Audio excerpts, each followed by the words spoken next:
Connor, let's move on to topic number 2. Your first penny of the day. Some good news. Some good news that we don't always get on this podcast. So let's go ahead and dive into that and let's see what you got going on for us. So we got an article here from Video Game Chronicle. Andy Robinson, been a very useful source on this show here. Capcom confirms record number of game sales as share price hits all-time high. The publisher announced a 6th consecutive year of record high profits at all levels. Capcom sold more games in its last fiscal year than in any other in its history. In its end-year financial results published on Wednesday, which cover the year ended March 31st, 2020, the publisher said it had sold 41.7 million games during the 12-month period. That's up from 32.6 million games the previous fiscal year and breaks its record for the most games sold in a business year. The company said its game sales helped it achieve a 6th consecutive year of record high profits at all levels and its 10th consecutive year of operating income growth. The company achieved the record sales figure partly with the release of 2 new titles in its flagship series, Resident Evil 4, which released a week before the end of the reporting period in March 2023, and Monster Hunter Rise Sunbreak, which sold around 3.75 million and 5.45 million units. However, the vast majority of its sales come from catalog titles, which Capcom defines as games released in the previous fiscal year or earlier. These sales, which it says were mostly made up of titles in the Monster Hunter, no surprise there, Resident Evil, and Devil May Cry series to reach 29.3 million units, exceeding the 24 million units in the previous fiscal year. And if you'd see the article, it's got a little bit of a graph there. We got charts. Graphs. Yeah, and then beyond me. But Capcom said 12.4 million in sales was made up of new titles. The company released 35 new SKUs in fiscal year 2023, including Mega Man, Battle Network Legacy Collection, Resident Evil Village Gold Edition, Monster Hunter Rise Deluxe Edition, Capcom Arcade Second Stadium, and Capcom Fighting Collection. 89.4% of its game sales during the 12 months were digital, and 19.7% were sold in its native Japan. Other than Monster Hunter Rise Sunbreak and Resident Evil 4, the company's top-selling titles during the fiscal year were Monster Hunter Rise with 3.7 million, Resident Evil 2 with 2.25 million, and Resident Evil 3 with 1.95 million. Following the publication of its end-year results, Capcom's share price hit an all-time high on Wednesday. Another graph, whatever. The company's stock hit $5,270, $38.97 in American dollars, 5,270 in yen, on the Tokyo Stock Exchange earlier today. This time, 10 years ago, it had a share price of around 390 yen, which is about $2.92 in American dollars. Capcom said it expects to break records for sales and profit again in its current fiscal year, ending March 31st, 2024, which includes the release of Street Fighter VI in June and new IP Exoprimal in July.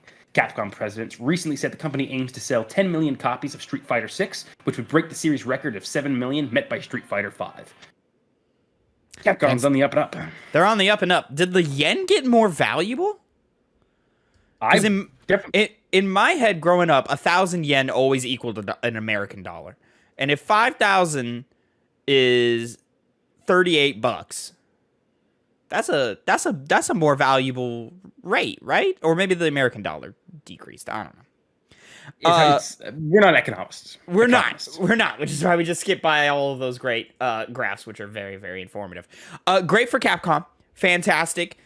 They've been on a good trend for quite a few years now. I would say since, Resident Evil 7, Devil May Cry 5, all of that did really, really well for them. It's been a while since Capcom has stumbled. Street Fighter 6 appears to be, an already confirmed hit for Capcom as well, so I'm sure their next year is going to be great. Monster Hunter has taken off in the West like never before with the release of Monster Hunter World a few years ago, and then the Rise series is doing well over here also. So, fantastic for Capcom. Great games equals great sales, Phil Spencer. I'm excited to see them continue down this road because they're just firing on all cylinders. They have not missed in a long time. Resident Evil 4 is a Game of the Year contender this year. Street Fighter 6 looks to also be in that conversation for fighting game fans. So I'm just happy that games are great, sales are great. Everybody's happy, all around here. This is great for everybody. I recently was on Twitter, and I can't remember if this was one of those polls or it was just a post where basically the question that was posed was, out of these 4 studios, which one would you rather keep? I know Naughty Dog was one of them. I can't remember the other ones, but the other one of them was Capcom. And pretty much unanimously, everyone was saying Capcom. Because one of the things that they have that some of those other studios on it's a little bit cheating. It's a little bit cheating. See, that's the thing, because they make so many games. And Capcom's a publisher. They Yep. they don't diversify their studio names. So yeah, like there's the Resident Evil studio and the Devil May Cry studio and the Monster Hunter studio. Like those are different studios. But the point is that they are a video game brand that has its fingers in a lot of different other genres. Obviously, we have the survival horror with Resident Evil. We got that the more multiplayer aspect and I guess hunting monster aspect of Monster Hunter, Devil May Cry. A fun action adventure game, the fighting games like Street Fighter, of course. It's just a wide catalog that goes to show that when you do that, people buy your games a lot. You reach a lot of different markets. And it's funny because, except for maybe Monster Hunter, arguably each one of those is a niche genre, a fighting game, a character action game, a survival horror game. So Resident Evil being probably the least niche of them, if you don't include Monster Hunter, just because Resident Evil's been around for so long and attracts big numbers. But survival horror games are not the big, huge, crazy sellers like your action adventure third-person narrative games that you get from Sony or something. So it's just kind of cool that the combined nature of all of these different game genres, somebody is going to like something from this output, and they're all going to like it a lot. I'm a big Resident Evil guy. Connor, you're a big fighting game guy. I forget where you're at with Street Fighter as a franchise, because I know you jumped on the fighting game things at like sort of a awkward period for Street Fighter. Yeah, the Street Fighter never really appealed to me that much. I do enjoy it, but not enough to really play a Street Fighter game. Gotcha. Changing that with 6, but Street Fighter, as we all know, is the name people think of when they think fighting games. Yeah, across the entire world.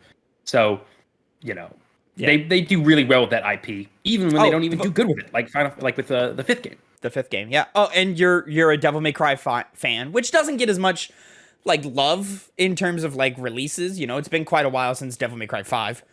Mm-hmm. What was that? 2017? 18? 19? Was it 17? No. I think it was 18. Or 19. Find 19.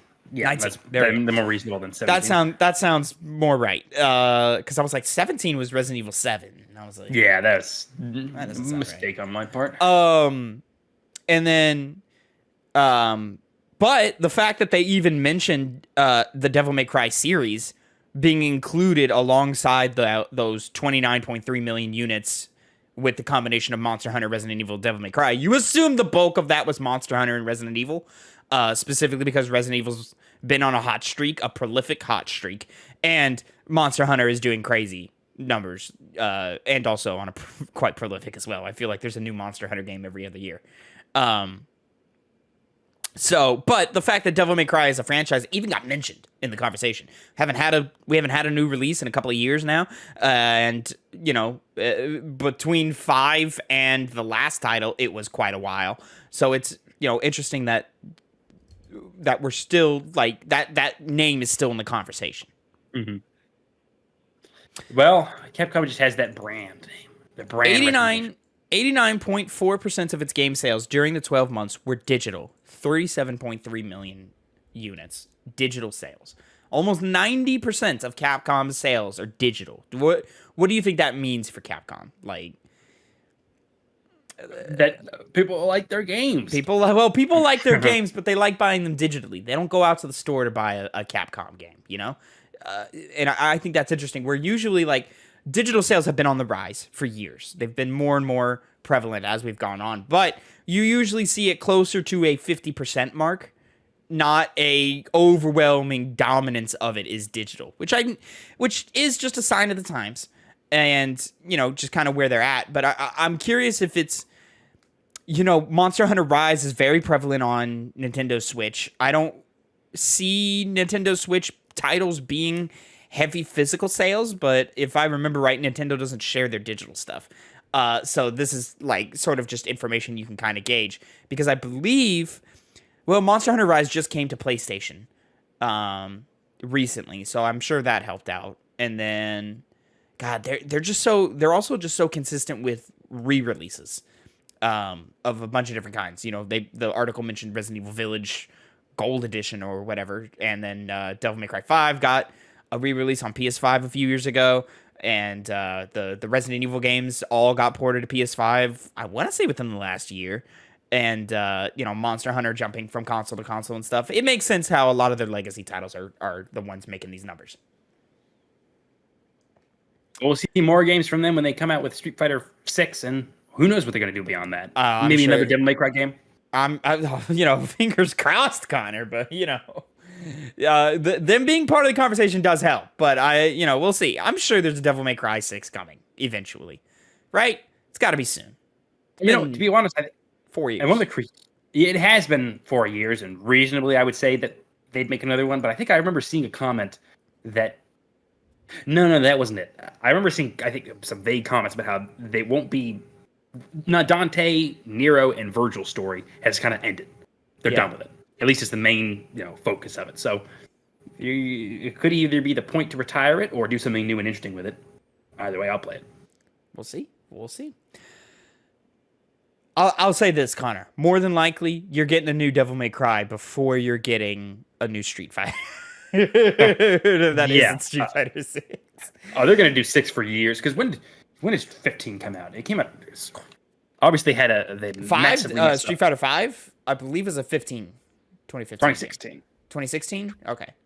So they finding games you can generally release and then have a pretty good length of time before. I feel like 4 had a very long tail to it, where like they had re-release after re-release after re-release of that game.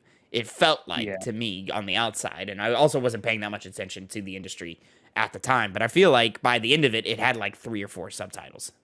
They did have a lot of subtitles, a lot. So because the first version came out in 2008, so a whole 8 years before they even came out with 5 again. Whew. And the only reason we're getting 6 so soon is because 5 didn't work out. It didn't. It's strange because it didn't work out initially, but it cleaned itself up by the end of it. But I think they did miss out on a lot of stuff. So maybe that is still partially true. They were just like, you know what? It's just better if we just put out a new one instead. We're going to have to do it eventually, so might as well do it now.